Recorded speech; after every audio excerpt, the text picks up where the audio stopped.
ఈ జయంతి వేడుకలకు సంబంధించి అనుకుంటా. సో, నిన్న మహిళా శక్తి ఇందిరా మహిళా శక్తి చీరలని దానికొక పేరు పెట్టి, ఆ చీరల్ని ప్రత్యేకంగా మహిళలకు అందజేసిన పరిస్థితి. మహిళల ఉన్నతే ప్రగతి.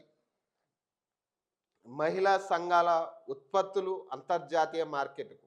ఆన్‌లైన్ మార్కెటింగ్ కోసం అమెజాన్‌తో సంప్రదింపులు. ఆడబిడ్డకు చీర, సారె పెట్టడం తెలంగాణ సాంప్రదాయం.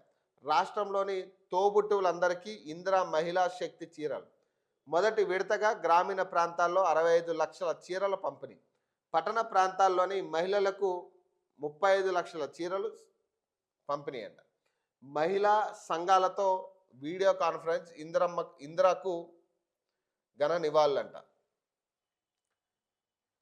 ఇప్పుడు లోకల్ బాడీ ఎన్నికలు ఉన్నాయి, తప్పదు, ఏదో ఒకటైతే చేయాలి. ఎందుకంటే ఇప్పుడున్న పరిస్థితుల్లో లోకల్ బాడీ ఎన్నికలకి వెళ్ళను అంటే మాత్రం బీసీలు ఒప్పుకునే పరిస్థితి లేదు. బీసీలకు 42% ఇస్తారనేది ఇప్పుడు వాళ్ళందరూ వెయిట్ చేస్తున్నది.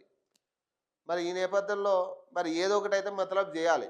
సో ఇప్పటి నుంచే బుజ్జగించాలి. ఇక ఇప్పుడు పంచాయతీ ఎన్నికలకి వెళ్ళాలంటే వాళ్ళు ఎట్లా ఉంటుంది, ఇప్పుడు గ్రామ స్థాయిలో అనేది క్లియర్గా అర్థమవుతా ఉంది.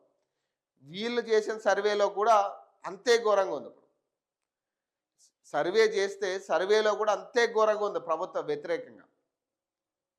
సో దీని మీద గత ప్రభుత్వమే బెటర్ అనే వాళ్ళు చాలామంది ఉన్నారు. మరి ఈ నేపథ్యంలో ఇక ఏదో ఒకటి కాకబట్టాలి, ఇక ప్రజల్ని ఓటర్ని కాకబట్టాలి. సో కాకబట్టాలంటే ఏం చేయాలి, ఇప్పటి నుంచే ఇట్లాంటి సారెలు చీరలు అన్నీ పంపించాలి. ఇప్పుడు పంపిస్తారు, మళ్ళీ తర్వాత గ్రామ పంచాయతీ ఎన్నికలు అయిపోయిన తర్వాత ఒక్క రూపాయి పల్లెకి ఇచ్చే పరిస్థితి ఉండదు.